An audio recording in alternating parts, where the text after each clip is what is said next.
Water xylophones. Hi parents. The learning objectives for water xylophones, one we're talking about the science of pitch, of frequency, of how sound travels. 2, there's some sensory fun parts of this. Anything working with water using your hands is really engaging for our students. So as much as they can be a part of it, even if they can't do the pouring part of this, let them feel the water. We're also going to include like a speech aspect into this. So you or your child's going to be pouring the water into the cups. They need to be the one that says when to stop pouring the water. So whether you're going to do this by using voice to say stop or hitting a switch to say stop, it's really not important how much water goes into each of the cups, because as long as it's not the same amount in each, it will make a different sound no matter what, and we'll still get that good learning out of it. So if you have a switch with you, have them hit the switch to say stop. If you're going to use another method like voice or gesture, that's great too. So we have science, sensory, speech. Is there another part I want us to get out of this? Fun. I'm looking over at the finished product. You're gonna be excited. Oh, and then there is parts of this that is like good practical skills of holding the cups, cleaning up afterwards, pouring, just stuff they might do independently later in life or with assistance as independently as possible. That's good. As much as you can, try to include them in all parts of this experiment. So it doesn't just have to be you set it up perfectly and then they get to do the science part and it's all over. It's the whole thing. They should be taking more responsibility. So gathering up the supplies, holding the things that we're going to use, and then when the experiment is over, cleaning up. It looks different for everybody what they're capable of doing. But any amount of participation beyond just doing the experiment is great learning as well. All right, let's have fun. What materials do you need? You need a big pitcher of water. Here's mine here. And then you need a metal spoon and a wooden spoon. I didn't have a wooden spoon. This is a spatula. Doesn't matter. This is just going to be something that bangs. Don't do it yet. Get ready. And then the last thing you need is you need a bunch of identical glass cups. So I unfortunately don't have all identical cups, but I have a lot that are similar in size. So I'm doing my best. If yours don't all match up, that's fine. We'll still count the science as good. Let's see, how many do I have? 1, 2, 3, 4, 5, 6, 7. 7. Listen again, listen.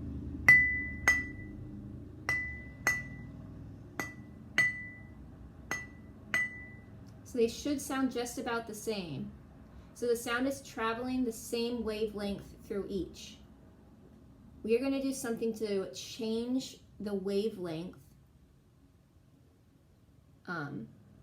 the sound of all of these, the vibration. We're going to make some of the wavelengths closer together and some farther apart. How are we going to do that? Do you remember the last part of our experiment, the last thing that we needed? We have our wooden spoon, metal spoon, bunch of glasses, and now we need our water. What I'm going to do is fill up a different amount of water in each of these glasses, and we're going to see how that changes the sound. If it's going to sound the same or different.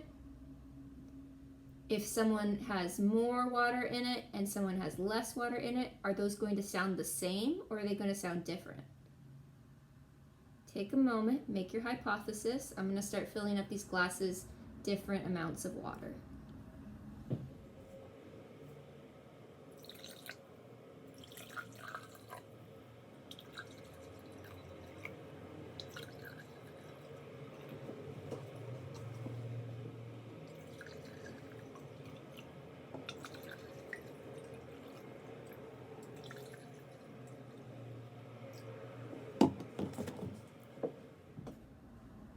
Each of these has a different amount of water in it. There's the most water here and the least water here. So it goes from least to most. We're going to listen now and see how the sound changes now that I've added different amounts of water into each. Ooh, look at all those. It's pretty. What's my face look like? Do I have a big nose? All right.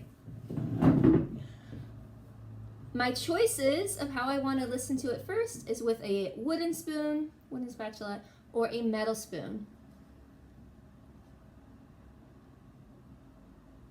I choose metal because I think the wooden one's going to sound the best, so I want to save it for last. All right, here we go.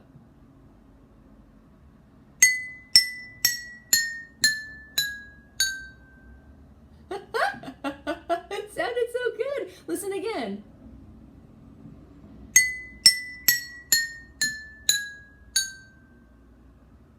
Let's go the other way.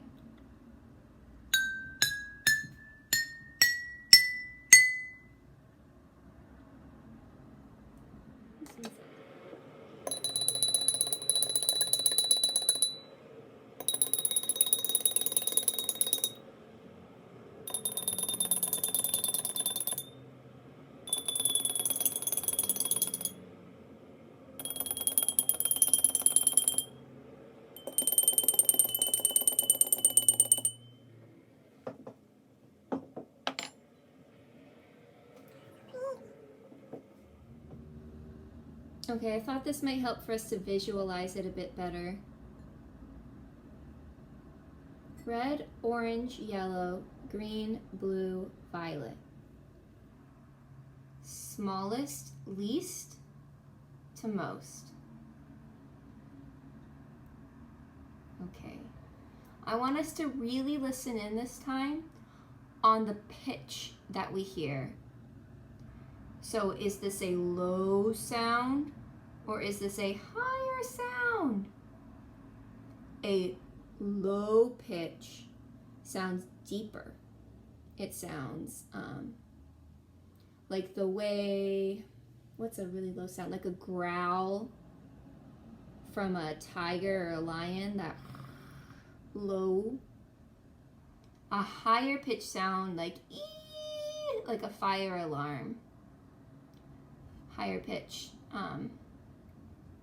it's up here, lowers down here. What you're going to find is that one end of this has a low sound and the other end has a high sound depending on how much water is in each. So take a moment and predict which one's going to be lower, the first one or the last one. That's a weird way of putting it. Which one's going to be lower, the one with the least amount of water or the one with the most? Which one's going to make the low pitch?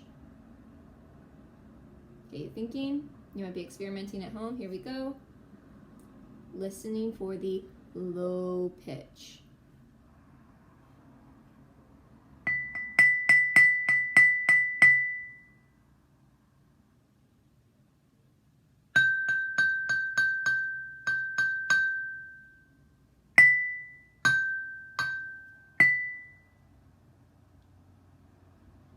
Okay, you ready? Do you know which one it is? One more time.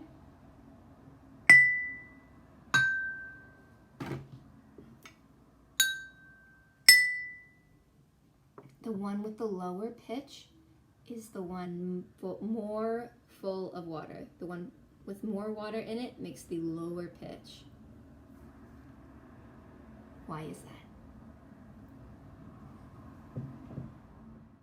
Why do the different amounts of water make different sounds from each glass? When you tap each glass, the sound you hear starts out as a vibration of the glass, and then it starts transferring to vibrating through the water inside the glass. The glass with more water has more matter, so the water is matter, for the sound to travel through. And this causes the vibrations to become larger and to produce a sound with a lower pitch. So when there's more material, more matter for the sound wave to travel through, it becomes a longer wavelength and lowers the sound. If there's less matter for it to travel through, it stays a higher pitch.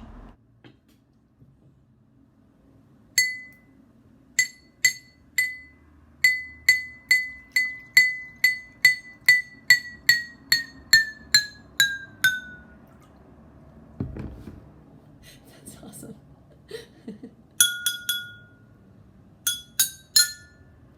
Oh, it's so beautiful. Oh no, I'm getting too into it.